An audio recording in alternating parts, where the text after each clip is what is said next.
Okay. Let me get this straight. Negative times will happen in your life regardless. There's nothing you can do about it. But how you handle those negative times is up to you. And during those negative times, you're supposed to find happiness. And while you're trying to find happiness, you will make mistakes. And mistakes you will make. Like clicking on this video. I used to make fun of my older brothers when they made mistakes. I'm not talking about small bad decisions, like forgetting to put school clothes in the dryer so you have to go to school with damp clothes, or forgetting to set your alarm so you miss the interview. No. What's your policy on Columbus Day? We work. Really? The guy discovered the new world. I used to laugh at them when they would quit jobs before finding another job. Now they're jobless for 5 months, get a new job, and quit that one because the manager is being mean to them. Idiots. I quit, man. But I was young and dumb. When you're young, you have small decisions to make, like oatmeal cream pies or Twinkies. Do my homework now or wait till the last minute and hope for the best? Or my favorite. Continue.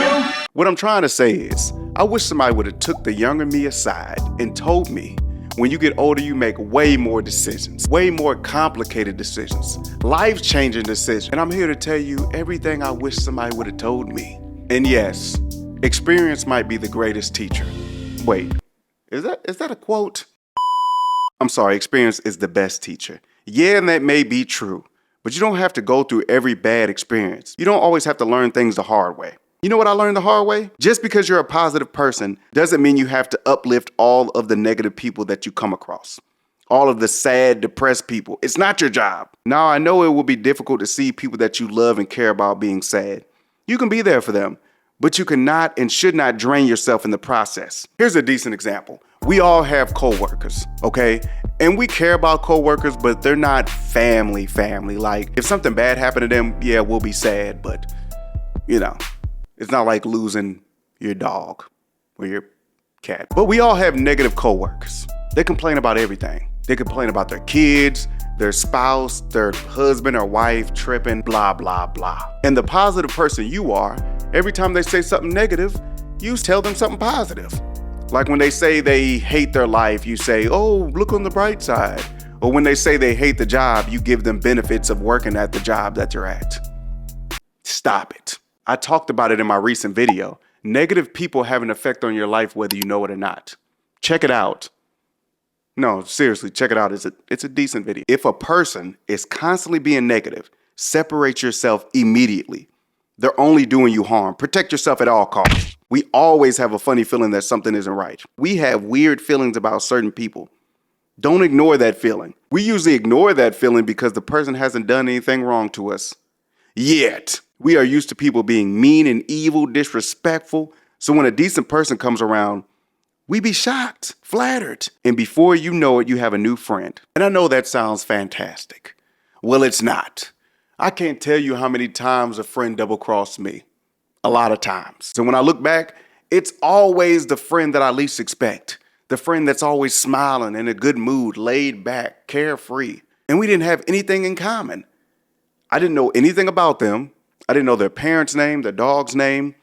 I didn't know if they had any siblings. Half the time, I didn't even know their last name. I was only cool with them because they was nice. Because they was nice to me. This is not relatable at all. This is getting too personal. Have you ever been double-crossed by a friend? The super friendly, cool friend that you thought wouldn't hurt a fly? Put it in the comments. I want to see how relatable this is.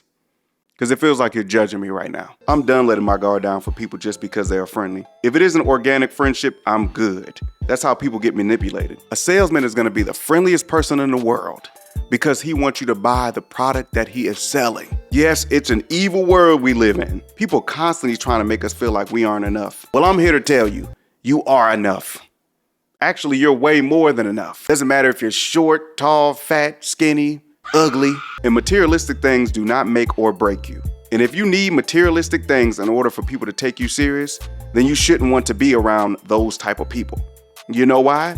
Because you can lose everything in a day. And starting today, you need to be happy with who you are. Yes, there's always room for improvement. But before you start the self-improvement, you need to be happy with you. Be happy with yourself. That's the baseline. Once you find happiness in yourself, then build from that. Your goal is to be happy, no matter who is around you, no matter how much money you have, no matter what outfit you have on. Because yes, having a nice outfit with a pocket full of money while hopping in a nice car heading to a nice home, it sounds nice. But you can have all of that and still be unhappy.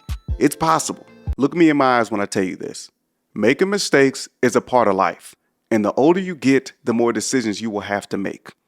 So prepare yourself. Just make sure you stand on any decisions you make, whether it's good or bad. If it happens to be a bad decision or a horrible mistake, learn from it and think about it before you make your next decision. And it's cool to take advice when you come across a fork in the road. It's okay. But take that advice with a grain of salt. Listen to them, but don't just take their advice because they're telling you something. It's always easier to give advice. They don't have to deal with any consequences if it turns out to be a mistake. Plus, they don't have any emotions tied into it. Take the advice with a grain of salt. Well, not this advice. This is good advice. This is decent. I've been on this earth for 30 plus years, and believe me, I've made a lot of poor decisions. But the one mistake I did not make is being a dad. That's why I wore this hoodie. This is my favorite hoodie. Look at it. Pretty cool. I mean, it's right here.